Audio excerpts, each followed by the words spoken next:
Baik, bismillahirrahmanirrahim. Assalamualaikum warahmatullahi wabarakatuh. Perkenalkan, nama saya Muhammad Abu Zar Al-Ghifari. Pada pertemuan kita kali ini, kita akan membahas tentang perencanaan dan pemodelan transportasi. Saya harap output dari pertemuan kita kali ini ialah mahasiswa mampu menjelaskan perencanaan dan pemodelan transportasi itu sendiri. Baik, langsung saja kita mulai pembahasan. Definisi dan tujuan perencanaan transportasi.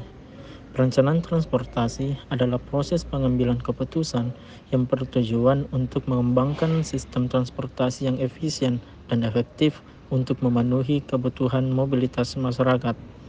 Perencanaan transportasi bertujuan untuk mengkoordinasikan pembangunan infrastruktur transportasi dengan pola penggunaan lahan dan perkembangan aktivitas masyarakat, sehingga dapat menyediakan layanan transportasi yang sesuai dengan kebutuhan dan permintaan, serta memberikan sistem transportasi yang aman, nyaman, efisien, dan berkelanjutan. Baik, selanjutnya ialah tujuan perencanaan transportasi. 1. Meningkatkan aksesibilitas dan mobilitas masyarakat dengan menyediakan layanan transportasi yang aman, nyaman, dan terjangkau. 2. Meminimalkan biaya perjalanan dan dampak negatif terhadap lingkungan. 3. Memastikan pembangunan infrastruktur transportasi yang berkelanjutan dan sesuai dengan kebutuhan masyarakat. 4. Mengintegrasikan berbagai moda transportasi secara efisien untuk menciptakan sistem. 5. Mendukung pembangunan ekonomi dan sosial dengan meningkatkan konektivitas antara pusat-pusat aktivitas seperti industri, perdagangan, dan pemukiman. Selanjutnya, kita akan membahas tentang definisi dan tujuan pemodelan transportasi.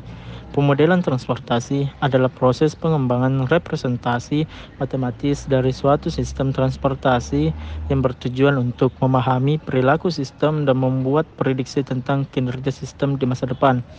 Dalam perencanaan transportasi, pemodelan digunakan untuk menganalisis pola pergerakan lalu lintas saat ini dan membuat proyeksi untuk masa depan.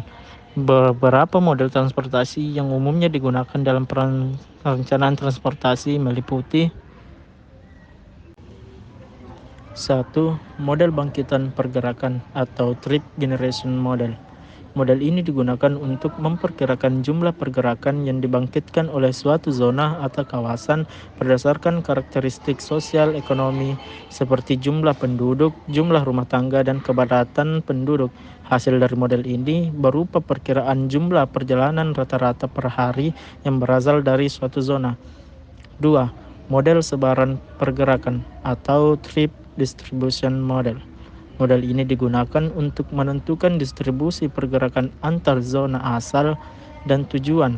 Model ini memperhitungkan faktor seperti jarak perjalanan, waktu tempuh, dan biaya perjalanan. Distribusi perjalanan antar zona dipengaruhi oleh jarak, waktu tempuh, dan tingkat ketertarikan relatif antar zona. 3. Model pemilihan moda atau modal split model.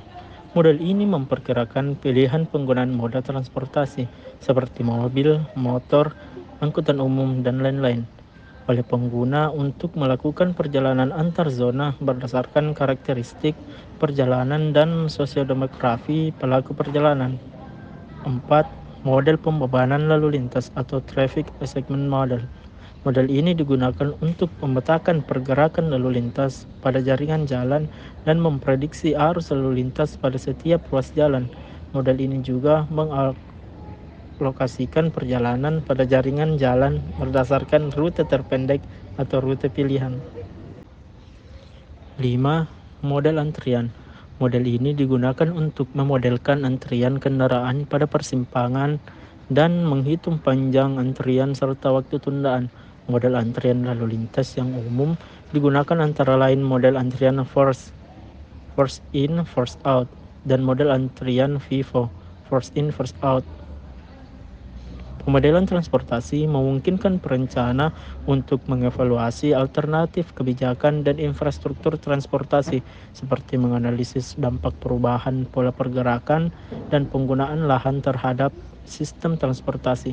Hasil dari pemodelan transportasi dapat digunakan untuk mengevaluasi rencana transportasi, memperkirakan kebutuhan kapasitas infrastruktur, menganalisis dampak kebijakan transportasi, dan merumuskan skenario transportasi di masa depan. Pemodelan transportasi memberikan informasi penting bagi perencana transportasi dalam pengambilan keputusan. Baik, mungkin hanya itu yang dapat saya sampaikan. Untuk akhir dari pertemuan kita kali ini, saya ucapkan terima kasih.